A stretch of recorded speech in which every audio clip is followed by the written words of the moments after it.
sino nag-inform sa'yo yung nangyari sa kanya? Ang nag-inform sa akin is yung mga channel coach ko, yung mga tinatawagan ko kung may mga player ba sila available na pwedeng mabigay sa akin. Mhm. Yung coach ng Blanc, Cotabato. Yun Tayo, yung no? nag-inform sa'yo. Oo. Yun yung nag-inform sa'yo. So ano yung first reaction mo talaga? Hindi ko expect yung call, number one. Mhm. At hindi ko expect sa kanya manggagaling yung information na ganun. Kasi nung pagtawag niya, sabi ko, nagulat pa ako, mga magti-3 p.m. Magti-3 p.m. July 8. Nakaupo ako sa couch kung saan nakaupo lagi si Rene. So, sabi ko, ba't kayo natawag to si Coach Roger? Eh, sinagot ko, hello, Coach. Sabi pa niya, Coach! Oh, Coach, anong balita? Sabi niya, Coach, yung bata mo, ha? Sinong bata? Yung bata mo, si Rene, patay na. Di nahulog yung phone. Biglang gano'n, hulog. Pinulot ko. Sabi ko, huwag ka nga magbiro ng ganyan. Sabi niya, Coach, positibo si Rene, patay na. Pinatay ko yung call, pumunta ako sa wall ni Rene. Ang unang nakita ko doon, Bet, Nano, salita nila siguro yung Nano. Why? Bakit? Isa pa lang. Bumalik ako sa kanya. Coach, totoo ba? Oo, Coach, totoo. Pinatay ko ulit. Bumalik ako sa wall niya. Kita ko, 5 na. Yung may mga tanong na, mga kamag-anak niya. Mga salitang, Mandaya. Balik ako sa kanya. Coach, pakisabi nga, ano ba talaga totoong kwento? Sabi niya, Coach, nakuha siya 30 minutes tapos gina-revive, hindi na nagre-response. Pinatay ko ulit. Pagtingin ko dun sa wall niya, nasa mahigit 15 na. So, nagsisipa na ako. Basag pa nga yung 2 baso ko dahil naitapon ko sa panggagalaiti. Ano nangyayari? Tapos tinawagan ko siya ulit. Tinanong ko, paano mo nalaman? And sabi niya, kasi itong anak ko, yung asawa niya, asawa ng hindi ko nabanggitin. Tapos, magbayaw sila, yun ang tumawag sa bata ko. Kaya nung pagtanggap niya ng call, nasa bahay lang yung anak ko, sinabihan agad ako. Kaya tinawagan kaagad kita. And that source ng pagkasabi niya, kung nanggaling doon sa source na yon, posible naisip ko totoo. Pinuntahan ko yung page ng source na yon. Mas lalo ako na bad trip doon sa nakita ko. Pero di ko na ikwento kasi may mga bagay din akong iniingatan. Kasi kailangan din yun baka ng So, doon na. Nag-post ako na sa GC muna. May respeto kasi tayo sa kapwa. Sa GC lang muna namin. Na please guys, tulong kayo magdasal na walang nangyari kay Rene. Mga 20 minutes right after that post, dami ng mga photos na nagkalat social media. Talagang, yung gusto mong huminga pero walang hangin na malalanghap. Gusto mong may tignan pero wala kang nakikita. Yung baga,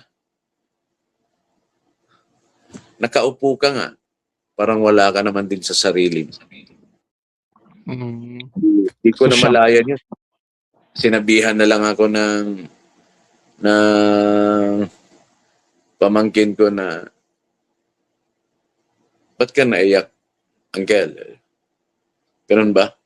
Hindi ko alam na napaluha na ako eh. Pero nung napansin niya na naluha na ako, doon talaga ako magulol.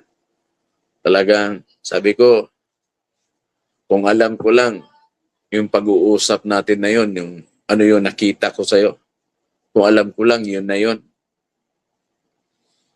Sana man lang napagsabihan kita na hubarin yung damit mo, magpalit ka ng unan mo, baliktarin mo yung kama mo. Kasi yung unang-unang bungad talaga nung video call, gulat na gulat talaga ako. Oh, saan ka? Sabi niya, sa dorm lang, coach. Anong dorm? Pumasok ka na ng Indian. Continue. Baka nag-anito ka na. Sabi ko ng ganun. Sabi niya, anong anito? Nasa dorm nga lang ako, coach. Alam ko, walang alam ko ano yung anito. Hindi niya alam. Pero sa Manila, maraming ganong branches doon. So, sabi niya, anong anito? Dito nga lang ako sa dorm, coach. Pero wala ako nakita sa mukha niya na iba. Ba't ang puti ng ano mo? Bakit ang puti ng wall mo? Ba't ang puti ng damit mo? Kumot mo, puting-puti. Unan mo, puting-puti. Tapos yung mukha mo kumikinang. Shimmering and glimmering. Sabi ko, gano'n.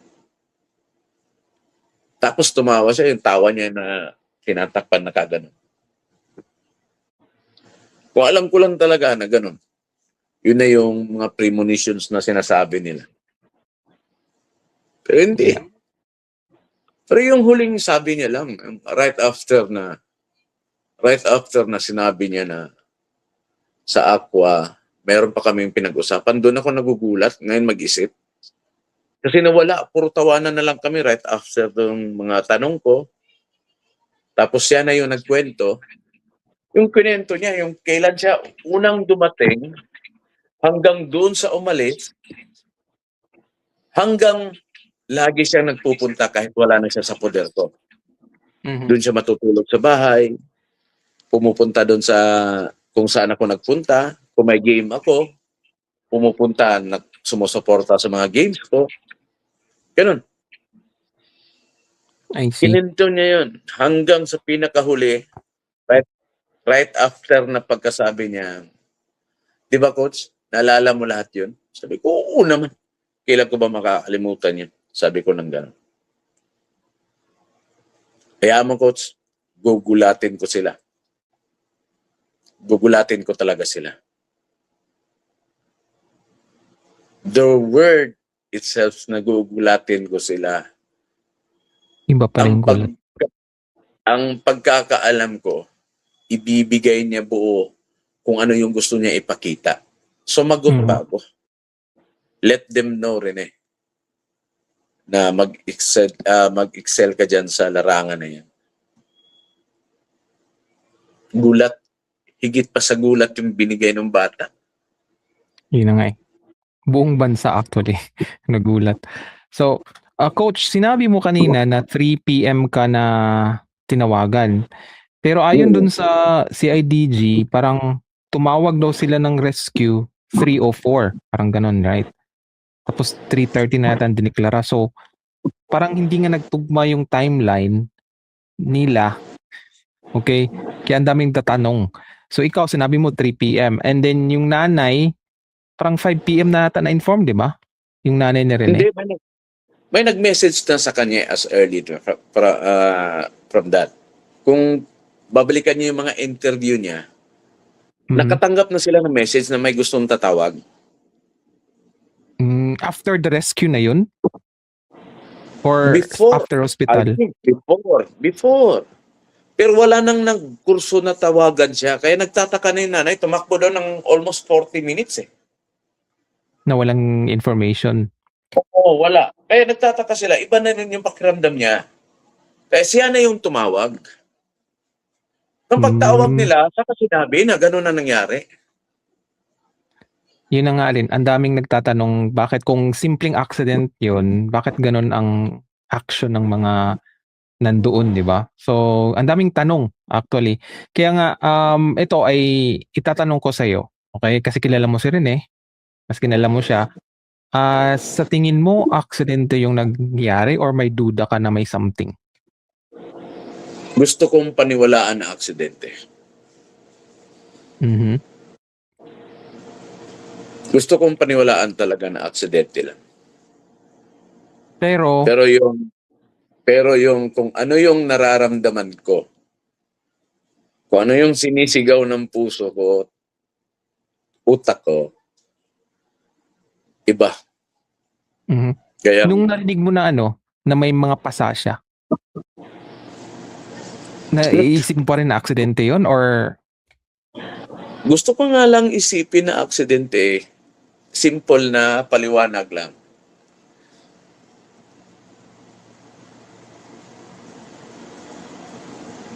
Dahil ayaw ko yung sobrang balutin ako ng galit eh.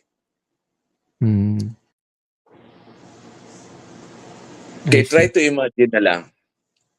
Tanggap ko na patay na si Rene. Ayun, lumabas yung mga speculations na mga ganon. Or talagang mga pasa, mga ganon lumalabas. And doon sa mga nakikita ko, tanggap kong patay na si Rene. Pero galit ako.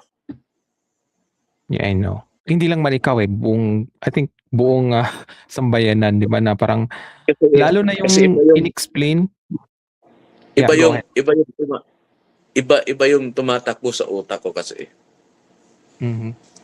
Kung kayo sa posisyon ko, ang ako, correct niyo lang. Ang pumapasok kasi sa isip ko is, kahit galit ako kasi,